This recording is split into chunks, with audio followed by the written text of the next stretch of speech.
I think it's the way she's been asked, you know, oh, Professor Umbridge, would you please do X for me? And it was done. Well, So there. I think probably once she got into Oh, Hogwarts. all right. We're ready to start, my dears? Can you all hear me? You can? All right. How about this? Can you hear me now? I sound like a commercial. Can you hear me now? All right. I'm actually going to speak for around 20 minutes, and then we're all going to be meditating together. And we'll have periods of silence with an occasional encouraging ramble of some kind, but a very brief one, right? All right, here we go. Let go of all emotion, Professor Snape tells Harry during their first occlumency lesson. Harry is having a lot of difficulty quelling his anger, and Snape is not much better. Both are going through tumultuous times, but Snape is supposed to have more experience than Harry. I would say that the trouble they are encountering has much to do with a misconception on Snape's part. When he began instructing Harry, he disclosed something I found most revealing. He says, only those skilled at occlumency are able to shut down those feelings and memories that contradict the lie, and so can utter falsehoods in Voldemort's presence without detection. The potion's master is not letting go of his emotions, as he is telling Harry to do. He is turning his emotions off, which is quite different. He is clamping his feelings down like a surgeon temporarily stemming off a strong flow of blood. But Harry is drawing him precisely where he does not want to go, the Department of Mysteries. Harry is going down a windowless corridor ending in a locked door, and the vision causes Snape to be unnerved. Professor Snape is himself the Department of Mysteries, and Voldemort wants something from him. What Voldemort believes he wants is in reality the best of Snape, the very thing Snape cannot bring himself to face and hides from everyone, especially Harry Potter. Something so tender that Snape has to shut it down. We read that he looked agitated and tried to appear cool and unconcerned. Meaning, of course, that he was in fact worried and concerned. Harry is headed straight for what Voldemort could not get at. Harry is about to grasp that which eluded the Dark Lord.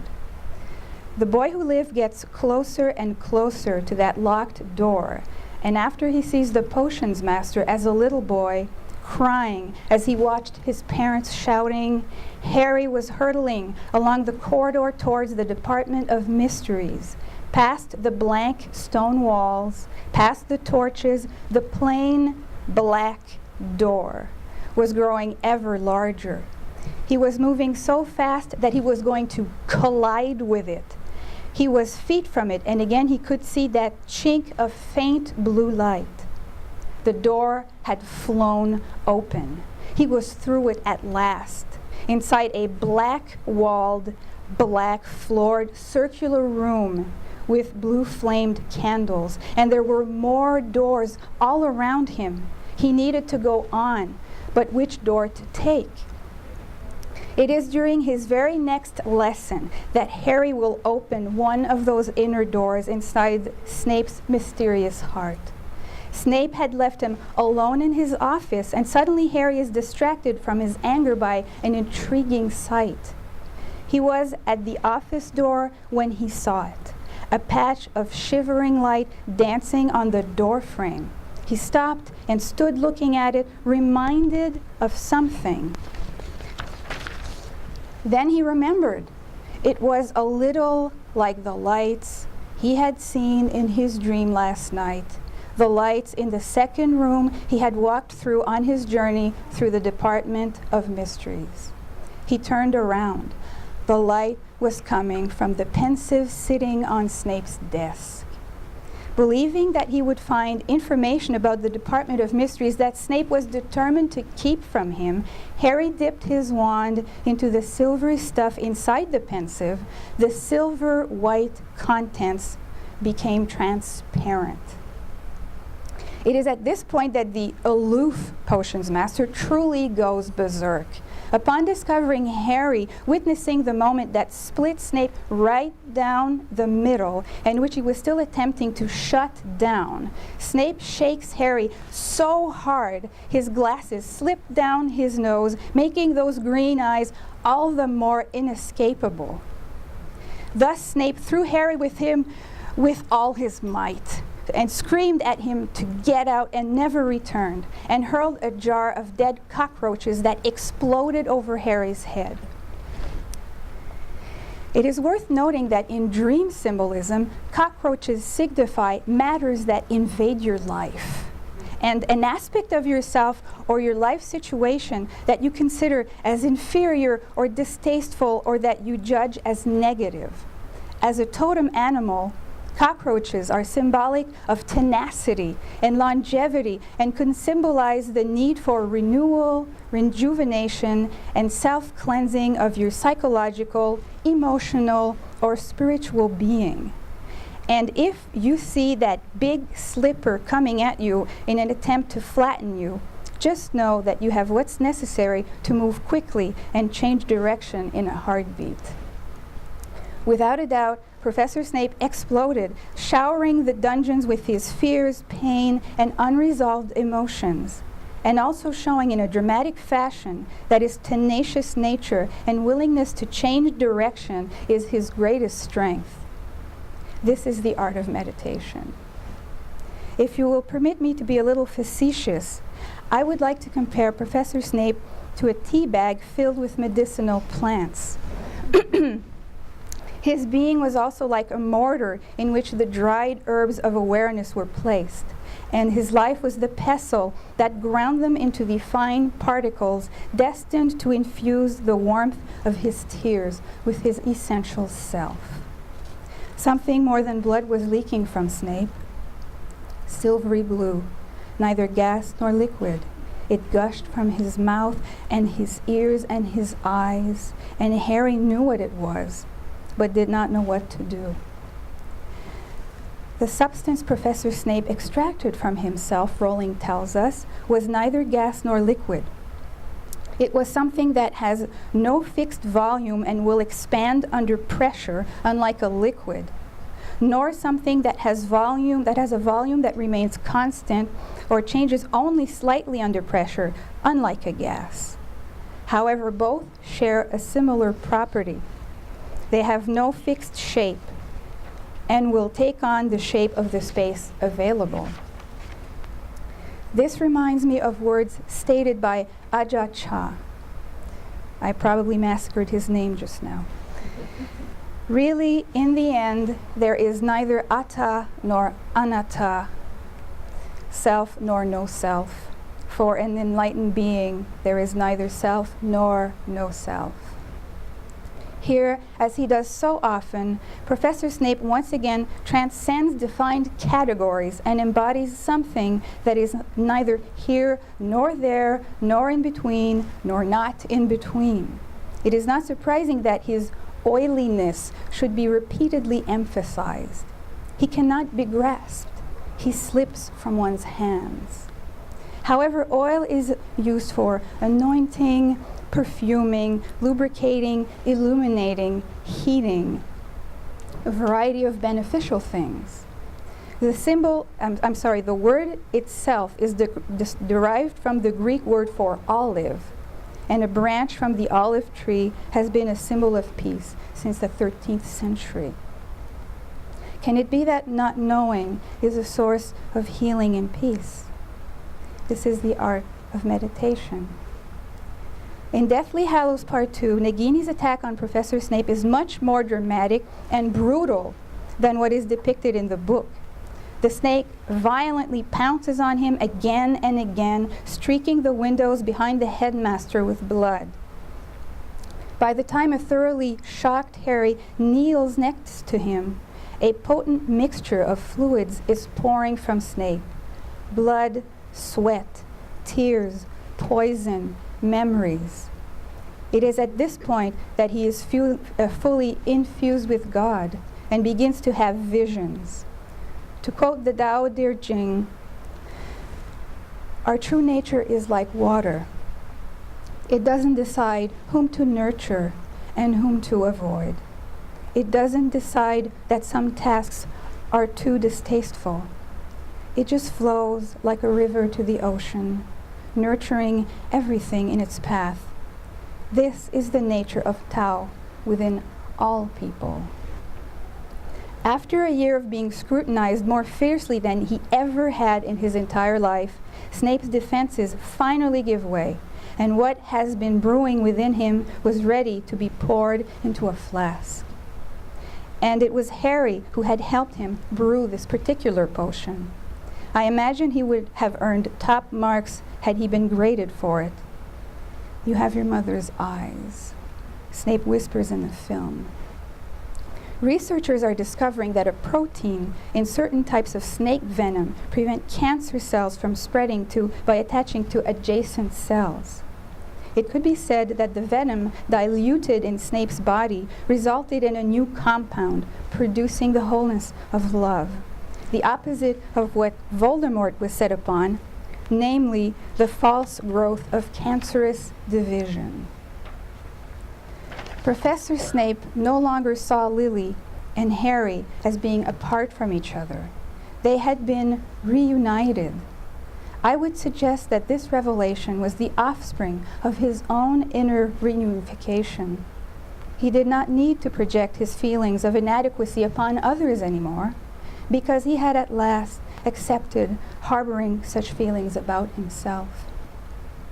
He accepted them in the very act of revealing them and letting them go. This is the art of meditation. The same could be said for suffering, losses, and disappointments he had gone through, the biggest and most repressed one of which probably being that his adored Lily was not perfect. His beloved Lily, who had for a moment stifled a smile at the sight of his skinny, pallid legs and graying underpants, at the sight of his humiliation at the hands of James Potter and his friend, the same James who would threaten to hex her moments later after she demanded that they leave Severus alone. It could be that he tried to punish both Lily and her lacks, and himself and his gullibility by focusing his ire upon Harry. He cannot admit to his disillusionment, and he buries it under his much safer and comprehensible hatred of James and his look-alike son. At the same time, Snape places her on an even higher pedestal. He is unconsciously searching for what she in fact represents. Starved for love, Professor Snape had idealized her all his life, but even she could not give him what he could only find within himself. When he did so, he saw her true beauty, Harry's true beauty, and his own. A beauty that is made visible by a compassionate acceptance of all things as they are. This unconditional love is in reality Professor Snape's good-hearted best self. It is the presence that sees through his eyes. This is the art of meditation. This presence releases him from what author Tara Brach calls the trance of unworthiness. In her book, Radical Acceptance, Embracing Your Life with the Heart of a Buddha, she writes that when we are in this hypnotized state, our view of who we are is contorted and narrowed, and our heart feels hardened against life. As we lean into the experience of the moment, releasing our stories and gently holding our pain or desire, radical acceptance begins to unfold. She adds that an attentive presence is unconditional and open. This is to see clearly and embrace life with compassion. Professor Snape had ardently desired love and endured immense pain. He had wanted to hide this from everyone, most of all himself. He had not been able to bear such vulnerability, something he feared perhaps more than anything. He had run away from his suffering for years. If only Harry was expelled. If only he and those green eyes were far away, the potion's master would be safe. When Deathly Hallows was reaching its conclusion, he was running in the opposite direction. And now Snape looked at Voldemort, and Snape's face was like a death mask. It was marble white, and so still that when he spoke it was a shock to see that anyone lived behind the blank eyes. "My lord, let me go to the boy." Professor Snape, in his panic, slips here, and this happens precisely when Harry suddenly was Voldemort and could look at Snape through Voldemort's eyes, unbeknownst to either the headmaster or the Dark Lord. Snape does not ask, "Let me get Harry for you," or "Let me bring him to you," but he says, "Let me go to the boy." He knows now that his death is imminent. Voldemort wants to possess the power he believes Snape has, the power of certainty. It will all turn out exactly the way that I want. But he is concerned, he informs Snape, about what will happen when I finally meet the boy. "My lord, there can be no question, surely." "But there is a question, Severus. There is. There is a question, a matter of some uncertainty." Voldemort then starts questioning Snape, who cannot provide any answers. He does not know. The Dark Lord's ensuing rage is felt by Harry like a spike driven through his head, and he forced his own fist into his mouth to stop himself from crying out in pain. Moments later, Voldemort would remove what he believed had been the obstacle blocking his path to dominion and eternal life, and leaves with a wand that would now do his full bidding. During the ordeal of witnessing what Voldemort had done to Professor Snape, Harry had bitten down so hard on his knuckles that he had drawn blood. Snape himself is bleeding profusely, blood gushing from his neck, and his body is trembling.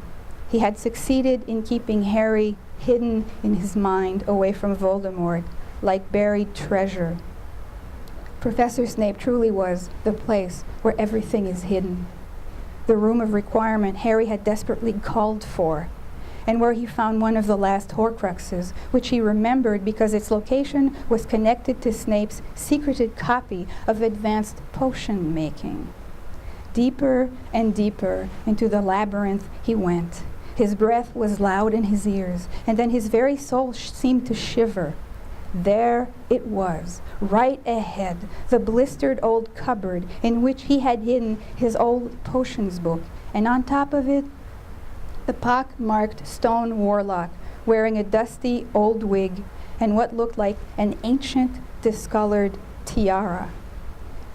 The half-blood prince, tired, dusty, scarred, with his discolored crown askew upon his head, was there waiting, silently beckoning Harry.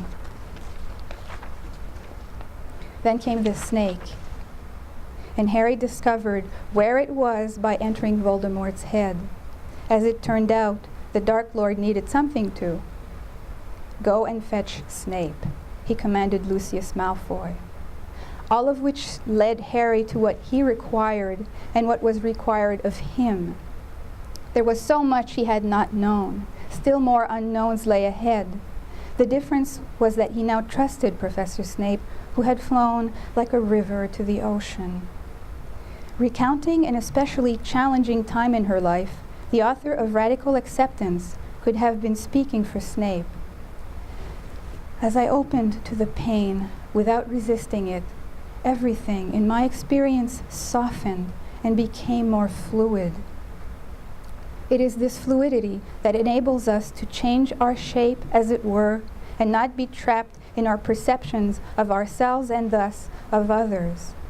As Tara Branch puts it, in contrast to orthodox notion of climbing up a ladder seeking perfection, psychologist Carl Jung describes the spiritual path as an unfolding into wholeness. Rather than trying to vanquish waves of emotion and rid ourselves of an inherently impure self, we turn around and embrace this life in all its realness, broken, messy, mysterious, and vibrantly alive. This is the art of meditation. Transparency, wholeness, mystery, trust, peace. We are the place where everything is hidden. We are the fluidity of love. We are the mystery of the universe. And now my ramble has concluded. Are you ready to sit still for 2 minutes? What time is it? How much time do I have left? Does anyone know? 10 minutes? Beautiful. 10 minutes. That's not too bad for sitting still. We're all ready for that? All right.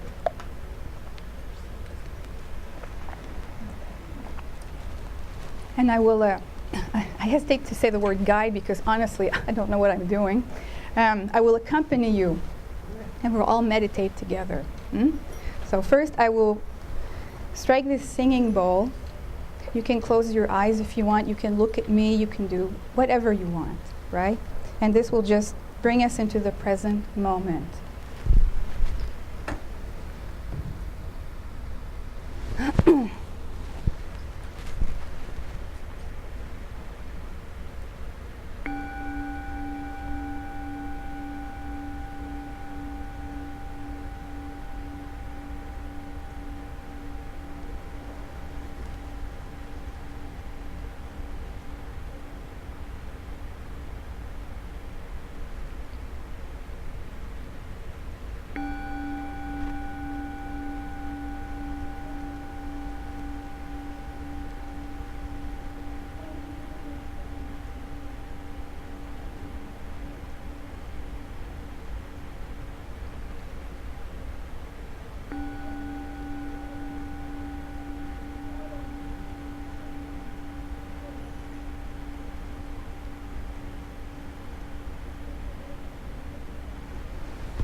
First of all, don't worry about your breathing. Let your body guide you. Breathe however you need to. If your breathing is short and shallow, this is not a problem. If you breathe deeply, you're breathing deeply.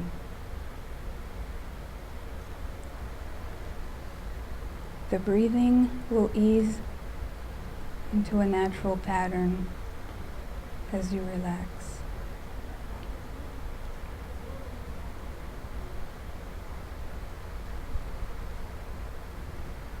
Don't worry about anything.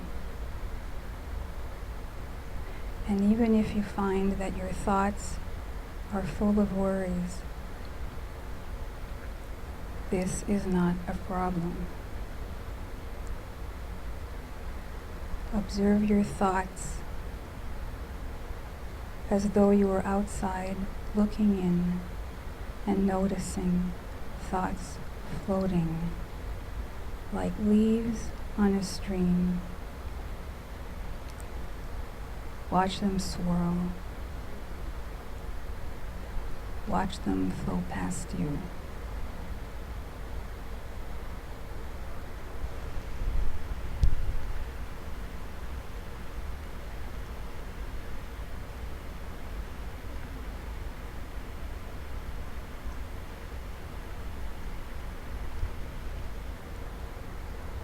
There's nothing wrong with your thoughts. There's nothing wrong with you. Let yourself be. Let it all just happen. Witness it happening. Let it go.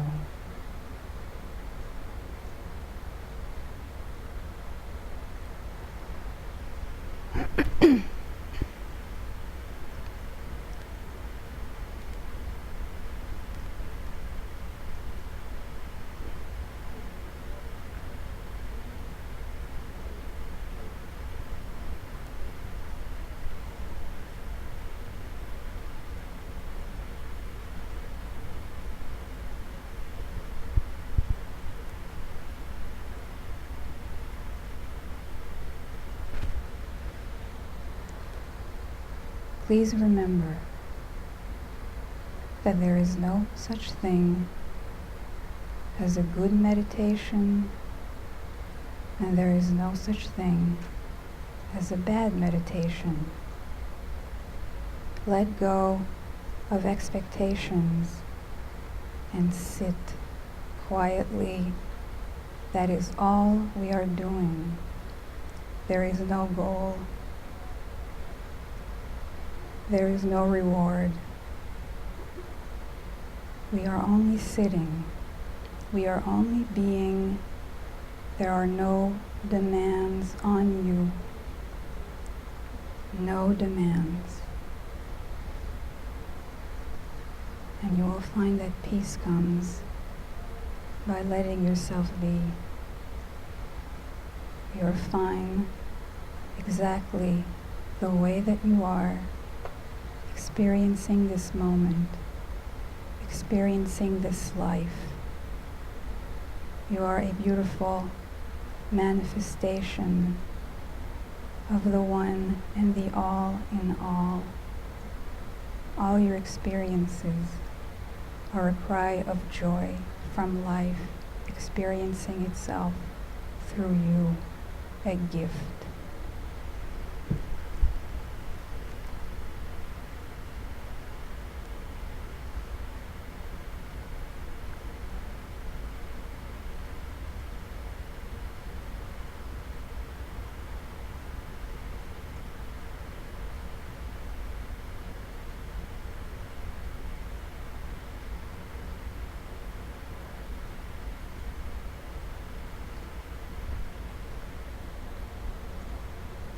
If you find that you need to move or stretch, if anything is uncomfortable, feel free to move and stretch whatever needs to be relieved of discomfort. Don't make your pain into a problem. It's not a problem. You are not a problem.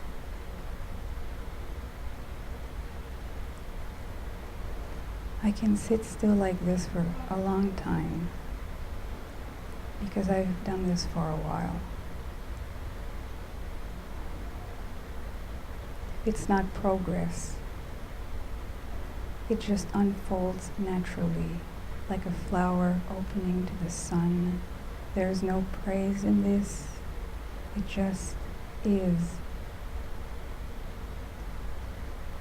Like you just are. Beautiful, whole.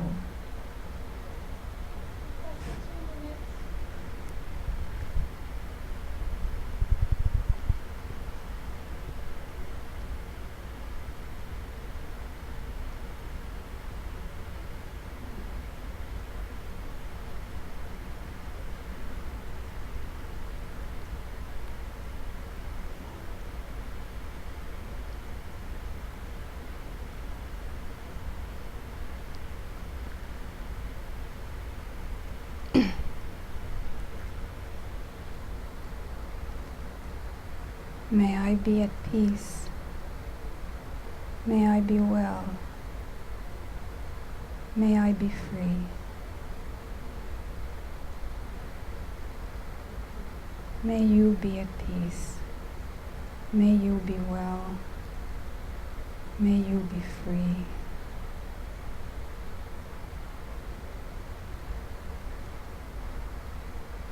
May all beings be at peace. May all beings be well. May all beings be free.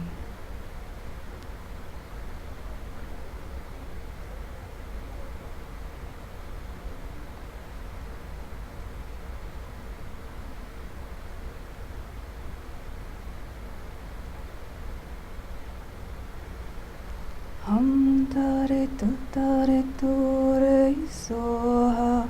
Hum tare tu re soha. Hum tare tu re soha. Hum tare tu re soha. I wish you peace, always, and love you, always.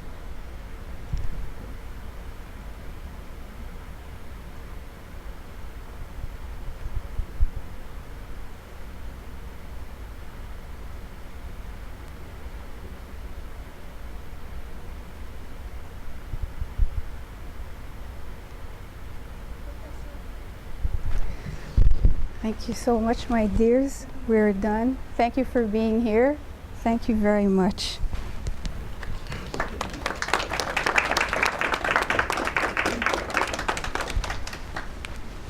Now I get to put my boots back on.